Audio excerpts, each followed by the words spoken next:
사사기 15장 9절부터 20절까지의 말씀.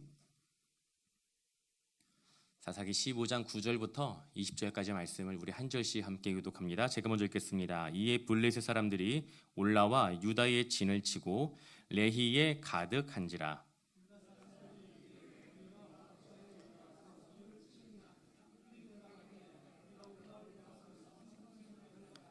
그가 우리에게 행한 대로 그에게 행하려 함이로다 하는지라. 유다 사람 3,000명이 에담 바위 틈에 내려가서 삼손에게 이르되 너는 블레셋 사람이 우리를 다스리는 줄을 알지 못하느냐?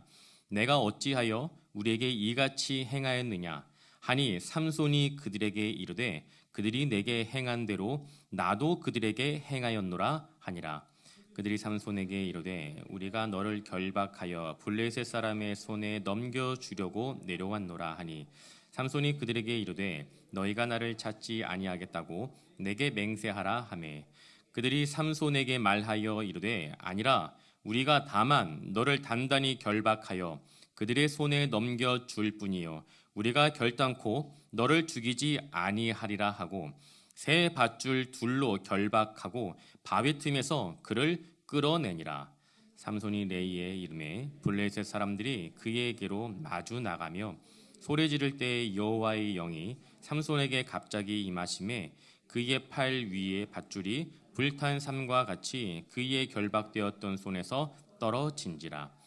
삼손이 나귀의 새 턱뼈를 보고 손을 내밀어 집어들고 그것으로 1,000명을 죽이고 이르되 나귀의 턱뼈로 한 더미 두 더미를 쌓았으며 내가 1,000명을 죽였도다 하니라. 그가 말을 마치고 턱뼈를 자기 손에서 내던지고 그 곳을 라맛 레이라 이름하였더라.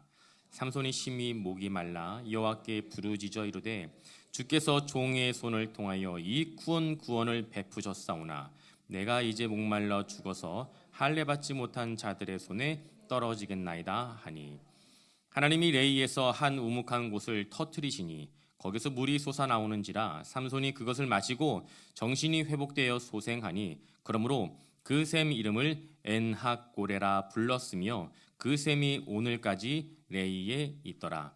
블레셋 사람의 때에 삼손이 이스라엘의 사사로 20년 동안 지냈더라. 아멘.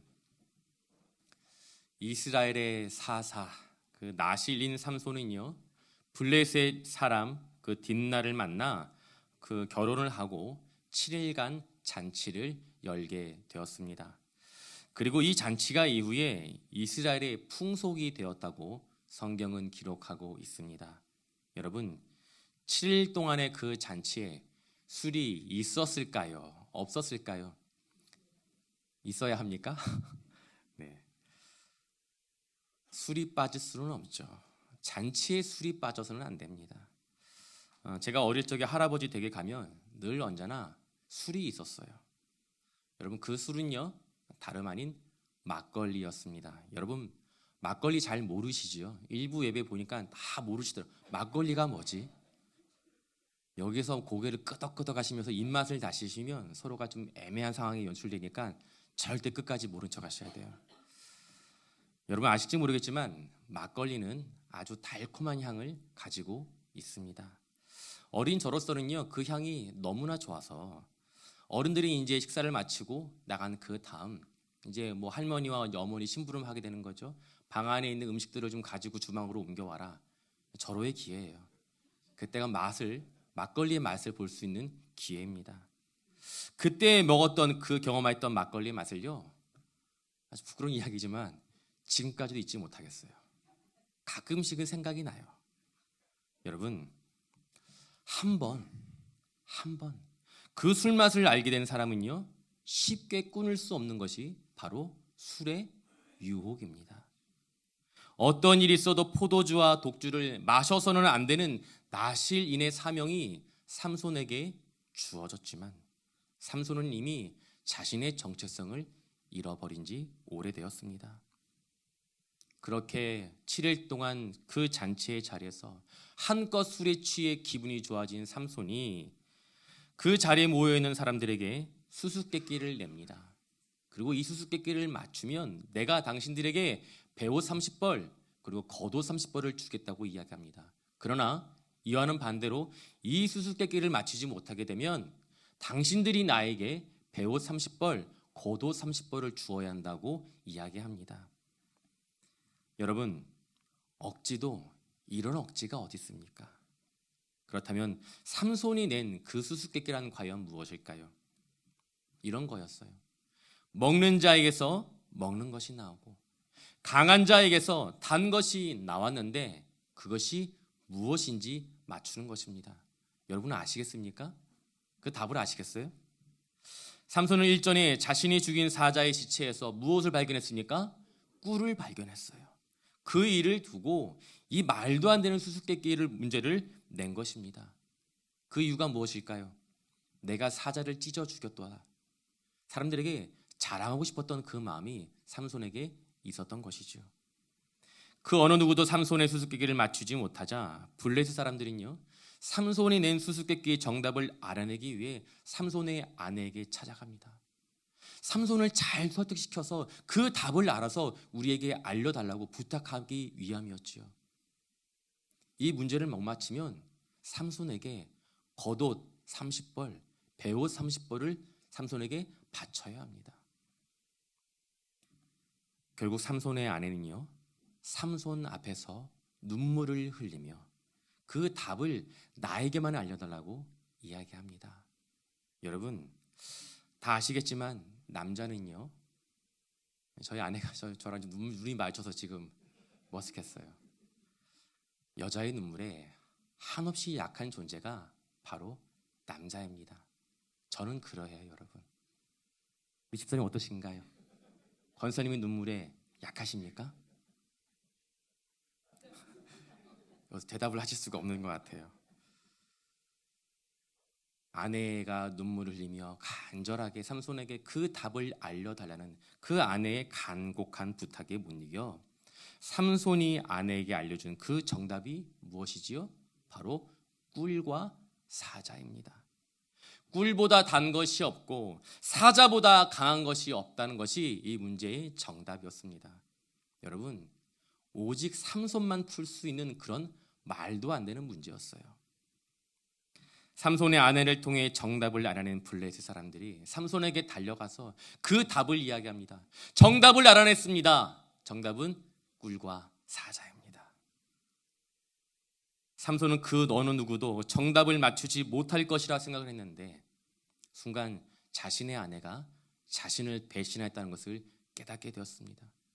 이에 분노한 삼손은요, 그 자리에 모여있는 블레셋 사람 30명을 어떻게 했습니까? 쳐 죽입니다. 참 어마어마한 사람인 것 같아요.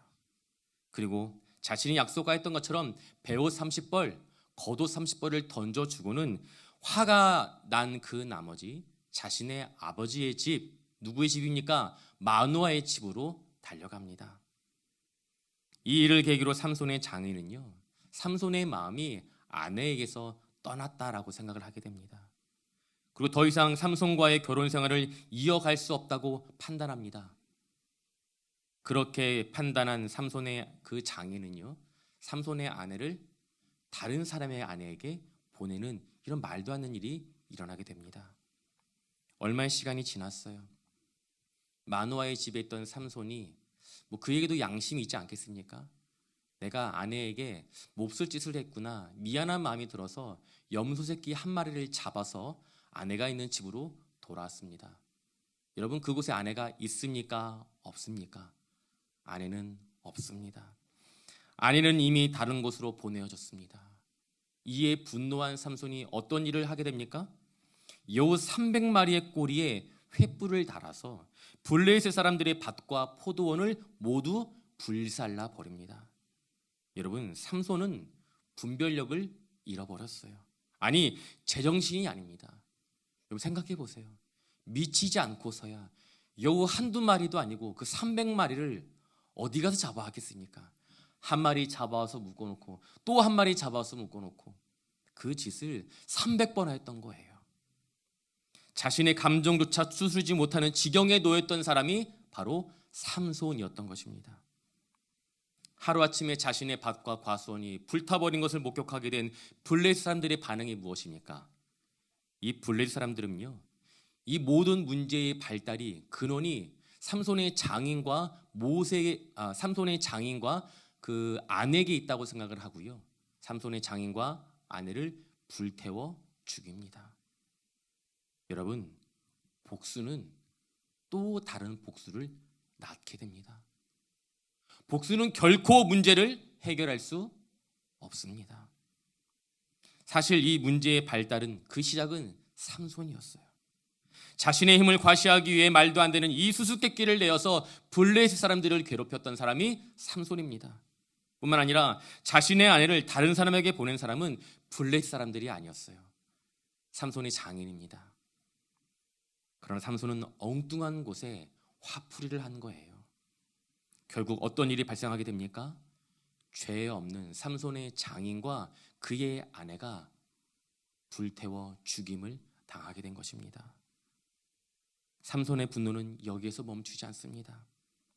분노에 사로잡힌 삼손은요, 블레셋 사람들의 정거기와 넓적다리를 쳐서 죽였다고 성경이 또한 기록하고 있어요. 서로가 서로를 죽이는 끝이 보이지 않는 이 복수극은요, 결국 민족과 민족 간의 갈등으로 치닫게 됩니다. 블레셋 사람들은 가장 가까운 곳에 위치한 유다 지파 그 땅 안에 진을 치고 유다 지파와 전쟁을 할 것처럼 준비를 합니다. 이 소식을 듣게 된 유다 지파 3,000명이 한데 모여 집결하게 되는데요, 우리 함께 말씀을 봅니다. 사사기 15장 11절과 13절, 사사기 15장 11절과 13절 말씀 함께 읽습니다. 유다 사람 3,000명이 에담 바위 틈에 내려가서 삼손에게 이르되 너는 블레셋 사람이 우리를 다스리는 줄을 알지 못하느냐? 내가 어찌하여 우리에게 이같이 행하였느냐 하니 삼손이 그들에게 이르되 그들이 내게 행한 대로 나도 그들에게 행하였노라 하니라. 그들이 삼손에게 말하여 이르되 아니라 우리가 다만 너를 단단히 결박하여 그들의 손에 넘겨줄 뿐이요 우리가 결단코 너를 죽이지 아니하리라 하고 새 밧줄 둘로 결박하고 바위 틈에서 그를 끌어내니라. 아멘. 여러분, 유다 지파 3,000명이 모였습니다. 누구와 싸워야 됩니까? 블레셋 사람들이죠. 그러나 누구와 싸우게 됐습니까? 삼손과 대적하게 됩니다. 여러분, 같은 이스라엘 민족의 사사 삼손이에요. 그러나 유다 지파 사람들은 삼손을 결박하고 이스라엘의 사사 삼손을 배신하고 말았습니다. 사실 유다 지파는요, 블레셋과 싸워서 이길 수 있는 능력이 없었습니다. 당시 이스라엘은 블레셋의 통치 아래에 놓여 있었습니다. 유다 지파는요, 어쩔 수 없이 살기 위해 블레셋이 아니라 같은 민족인 삼손을 적으로 삼았던 것입니다. 삼손이 그렇게 생각할 수 있을 것 같아요. 어떻게 당신들이 나에게 이런 일을 행할 수 있습니까? 아니요, 그럴 수 있습니다. 이스라엘의 사사인 삼손, 나실인으로 살아가야 하는 삼손 또한 블레셋인 여인과 결혼하여 가정을 이루는 마당에 유다 지파 사람들이 블레셋 사람들과 손을 잡는 것은 불가능한 일이 아닙니다. 모두가 각자의 소견대로 살아가고 있는 사사시대입니다. 지금 우리가 살아가고 있는 이 세상도 마찬가지예요. 어제의 원수가 내일의 친구가 될 수 있습니다. 어제의 친구가 내일의 원수가 될 수 있습니다. 여러분, 원수와 친구의 기준이 무엇입니까? 단순해요. 나에게 유익이 되는 사람인가? 바로 이것입니다. 나에게 이익이 된다면 친구가 될 수 있고요, 이와는 반대로 나에게 손해를 끼친다면 그것은 더 이상 친구가 아니라 원수입니다. 우리가 살고 있는 세상이 바로 이와 같다는 거예요. 삼손의 가족이 죽었습니다. 이스라엘 공동체는 삼손을 배신하고 말았습니다. 그러나 그 순간에도 하나님께서는 삼손을 떠나지 않으셨습니다. 우리 본문의 말씀은 사사기 15장 14절 말씀, 사사기 15장 14절 말씀을 우리 함께 읽습니다. 삼손이 레이의 이름에 블레셋 사람들이 그에게로 마주 나가며 소리를 지를 때 여호와의 영이 삼손에게 갑자기 임하심에 그의 팔 위에 밧줄이 불탄 삼과 같이 그의 결박되었던 손에서 떨어진지라. 아멘. 모두가 삼손을 배신하고 삼손의 곁을 떠났지만 하나님의 영은 그 순간 삼손과 함께 하였습니다. 모든 것이 다 사라져도 하나님은 여전히 삼손과 함께 하셨던 것입니다. 때로는 이 귀한 사실을 우리로 하여금 깨닫게 해주시기 위해 하나님께서는 나의 소중한 것들을 잠시 빼앗으실 때가 있습니다. 치우실 때가 있다는 거예요. 나의 건강, 나의 물질, 나의 관계, 하나님께서 나에게서 이와 같은 소중한 것들을 빼앗으실 때가 있습니다. 왜 그렇습니까? 왜 그런가요? 그것은 하나님보다 중요하다는 것은 없다는 이 사실을 우리로 하여금 깨닫게 주시기 위함입니다. 주 예수보다 더 귀한 것은 없네. 이 세상 부귀와 바꿀 수 없네. 영축은 내 대신 돌아가신 그 놀라운 사랑 잊지 못해. 세상 즐거움 다 버리고 세상 자랑 다 버렸네. 주 예수보다 더 귀한 것은 없네. 예수 밖에는 없네.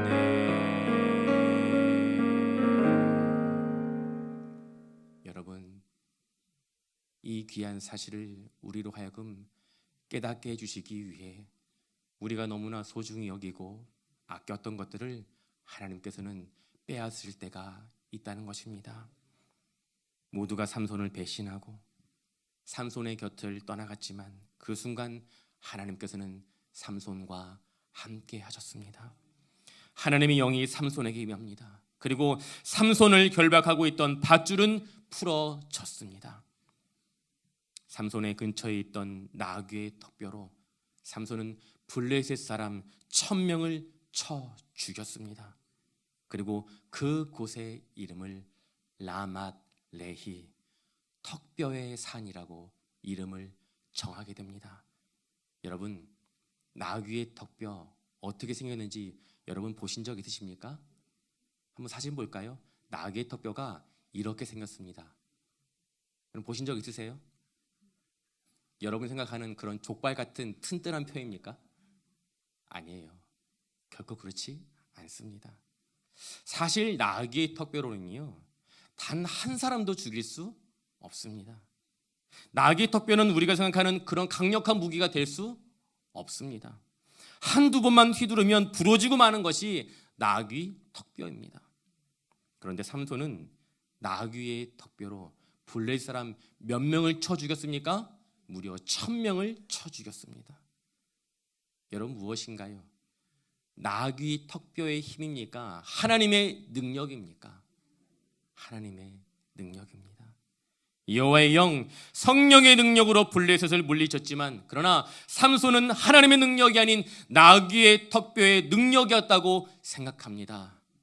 라맛 레히, 자신에게 승리를 주신 하나님이 아닌 자신의 손에 들려있는 나귀의 턱뼈를 주목하였던 거예요. 사랑하는 성도 여러분, 하나님께서 딥나의 여인을 삼손에게서 떠나게 하시고 공동체로부터 배신을 당하게 된 것은요, 삼손이 오직 하나님 한 분만을 바라보게 하시기 위한 하나님의 뜻이었습니다. 그럼에도 불구하고 삼손은 하나님을 바라보고 있지 못하고 있습니다. 여러분, 우리가 지금까지 살아올 수 있었던 것은요, 하나님의 은혜입니다. 나의 열심과 나의 노력과 내가 가지고 있는 것들이 아니라 오직 하나님의 은혜인 줄 믿습니다. 그러나 우리는 종종 나의 열심과 나의 노력으로 이 자리에 서게 되었다고 생각할 때가 있습니다. 삼손이 하나님이 아닌 자신의 손에 들려있던 그 나귀의 턱뼈를 주목하였던 것처럼 하나님이 아니라 내가 붙들고 있는 그 다른 것들을 의지하고 있을 때 갑자기 삼손은 감당할 수 없는 큰 고통을 경험하게 됩니다. 우리 함께 말씀 볼까요? 사사기 15장 18절 말씀인데요. 사사기 15장 18절 함께 읽습니다. 삼손이 심히 목이 말라 여호와께 부르짖어 이르되 주께서 종의 손을 통하여 이 구원을 베푸셨사오나 내가 이제 목말라 죽어서 할례 받지 못한 자들의 손에서 떨어지겠나이다 하니 아멘. 하나님은 또 한 번 고통과 어려움을 삼손에게 허락해 주셨습니다. 여러분, 그 고통이 무엇인가요? 타는 듯한 목마름이었습니다. 여러분, 삼손이 느낀 목마름은요, 단순한 갈증이 아니었습니다. 지금 당장 물을 마시지 않으면 죽을 것만 같았던 극심한 통증이었습니다. 그도 그럴 것이 삼손은 쉬지 않고 블레셋 사람 1000명을 쳐서 죽였습니다.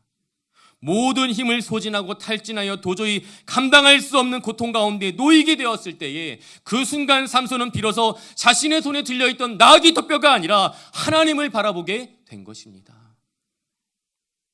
자신에게 약속의 말씀을 주시고 그 사명을 주신 하나님을 비로소 바라보게 된 것입니다.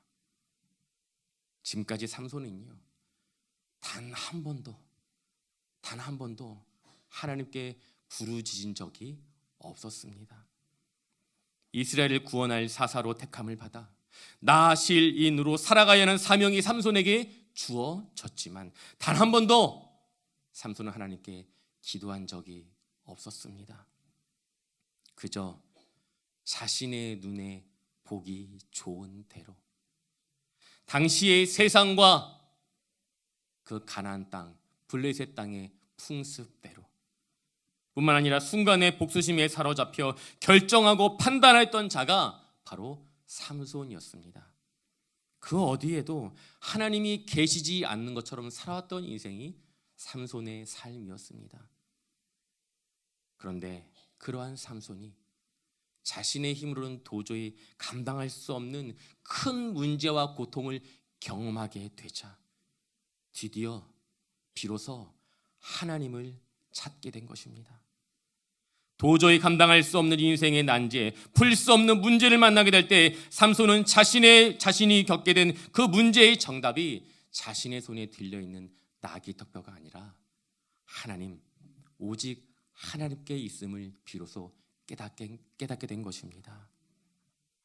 여러분, 삼손은요, 이미 나귀의 턱뼈로 블레셋 사람 1000명을 죽였습니다. 나귀의 턱뼈로 인생의 문제를 해결한 경험이 있습니다. 그러나 자신의 목마름, 이 타는 듯한 갈증 앞에서 자신의 손에 들려있는 그 나귀의 턱뼈는 아무런 도움이 되지 않는다는 것을 비로소 깨닫게 된 것이지요. 사랑하는 성도 여러분, 지금 나에게 있는 건강과 경제적인 여유, 그리고 인맥은 앞으로 만나게 되는 크고 작은 어려움을 이겨낼 수 있는 도움이 될 수는 있습니다. 그러나 모든 문제를 해결할 수 있는 해결책은 되지 못합니다. 지금 당장의 건강과 물질, 나의 인맥들 영원할 것 같지만 결코 영원하지 않습니다. 어느 한순간에 사라지고 말 것들입니다. 여러분, 우리의 해결책은 오직 하나님 한 분뿐인 줄 믿습니다. 나에게 주어진 고통과 어려움이 크면 클수록 나를 부르시는 하나님의 부르심이 그만큼 크다는 것을 기억할 수 있기를 소망합니다. 나를 바라보아라. 내가 붙들고 있는 건강과 물질 관계가 아니라 나를 바라보아야 한다. 여러분, 감당할 수 없는 고통과 어려운 가운데 놓여 계신 성도님들이 이 자리에 계시다면 지금 이 순간 나를 부르시는 하나님의 그 음성에 온전히 귀를 기울일 수 있는 시간이 되길 간절히 소망합니다. 고난과 광야는 하나님의 심판과 저주가 아닙니다. 고난과 광야는 하나님의 심판과 저주가 아니에요, 여러분. 하나님의 부르심입니다. 하나님께서 은혜를 주시기 위한 축복의 시간인 줄 믿습니다.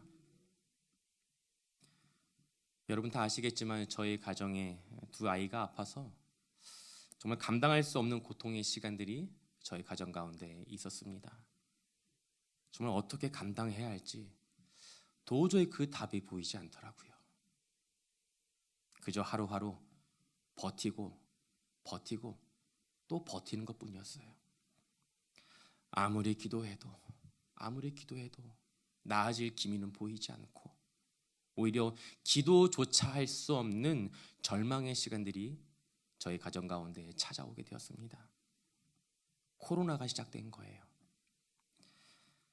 교회는 주일 예배를 제외한 수요 기도회, 금요 기도회, 새벽 기도회 그 모든 기도의 자리를 폐쇄하였고 주일 예배 또한 가정에서 드리는 온라인 예배로 전환이 되었습니다. 처음에는 너무나 당황스러웠어요. 이렇게 기도의 자리가 사라지는 거라고? 이렇게 예배를 드려야 된다고? 이것이 예배라고? 그런데 여러분, 사람은 적응의 동물이에요. 여러분 이 말씀에 동의하십니까? 이 또한 익숙해지더라고요. 참 부끄럽고 죄송한 이야기지만 그렇게 자연스럽게 기도의 자리, 예배의 자리가 축소되게 되자 저에게 어떤 변화가 생겼는지 여러분 아십니까? 여러분 아세요? 제가 건강해졌어요, 여러분. 건강해졌습니다. 새벽에 안 깨고 새벽 기도회 없이 그냥 아침까지 내리 잘 수 있으니까 이전보다 몸이 건강해지더라고요. 얼마나 행복했는지 몰라요. 주여 여러분. 그런데 이와는 반대로 저의 영은 죽어가고 있었습니다.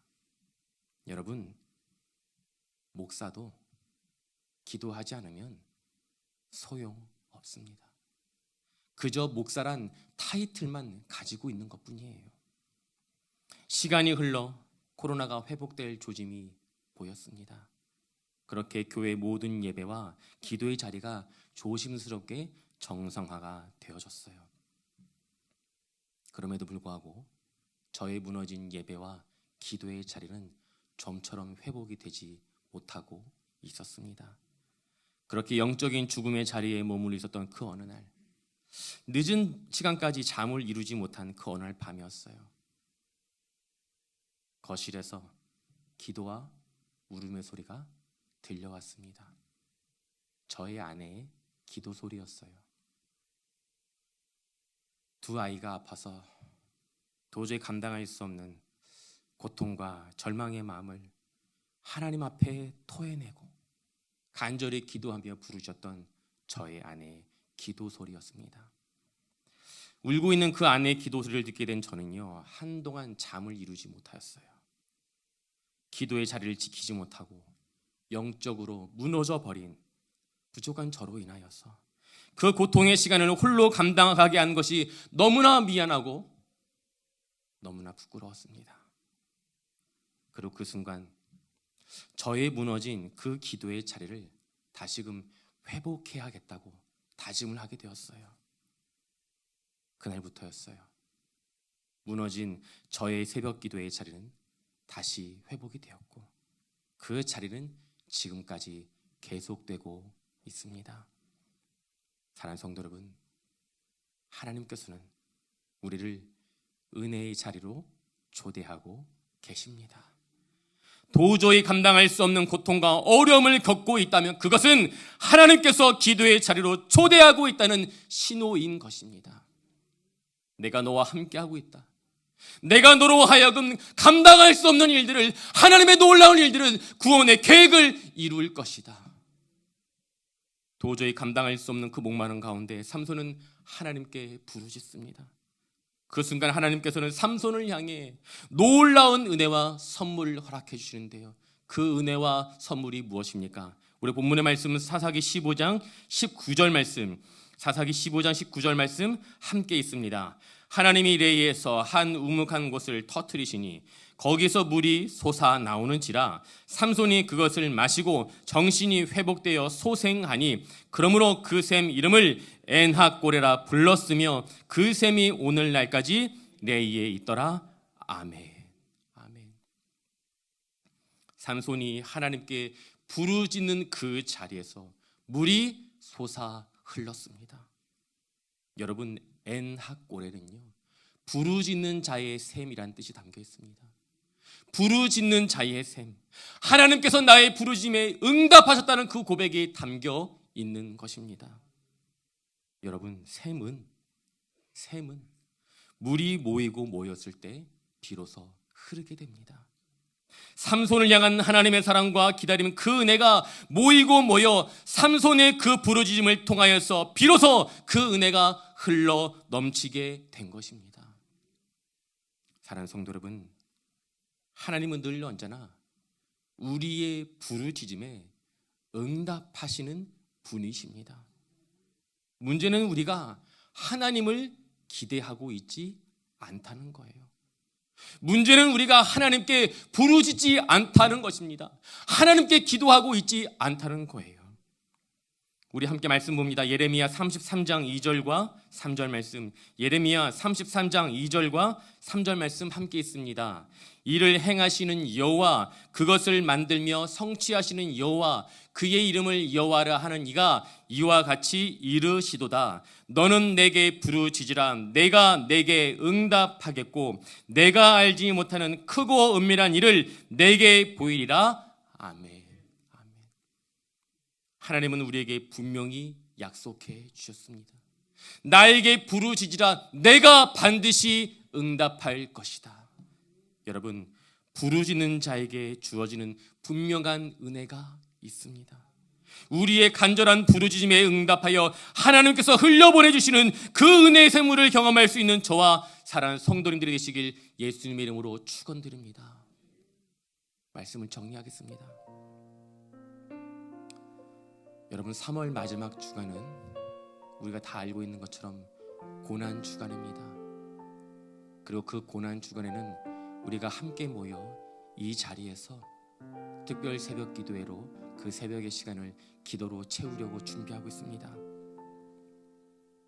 사랑하는 성도 여러분, 고난주간 특별 새벽 기도회는요, 예수님의 고통에 동참하기 위한 자리가 아닙니다. 여러분, 그렇게 알고 계셨다면 이제는 그 오해를 푸셔야 합니다.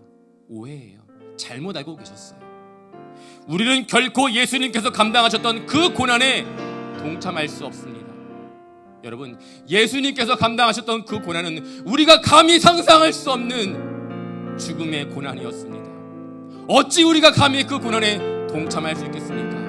우리는 그 고난에 동참할 수 없어요. 그렇다면 왜 우리가 고난 주간에 함께 모여 기도해야 하는 것입니까?